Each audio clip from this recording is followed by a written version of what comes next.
Tanjya bala Pandhawa gumulung mangungsir lir sata Kurawa kambak gong srati tilaro kerot lebur tanpa ratu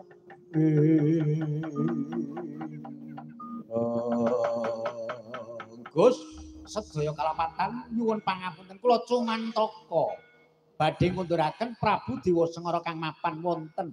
setinggil Binaturata matur nuwun Petruk Kantong Bolong ya kaya mangkono ingsun bungah tanpa prasasat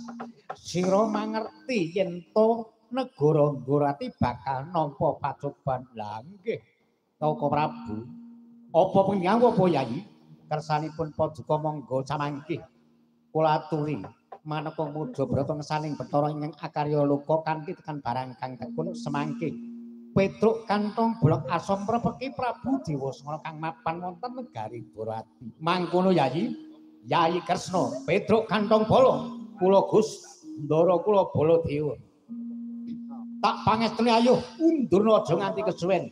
Yayi Setyaki samengko turna Petruk Kantong Bolong sira kang minangka dadi juru panen praja kepareng saking nika nderek paduka Koko Prabu Kakang Udawa aja nganti kalayatan adoh cedhakna cedhak dono lakuning Petruk Kantong Bolong sendika dawuh nyuwun tambahi tambahi pangestu sinuwun diwaji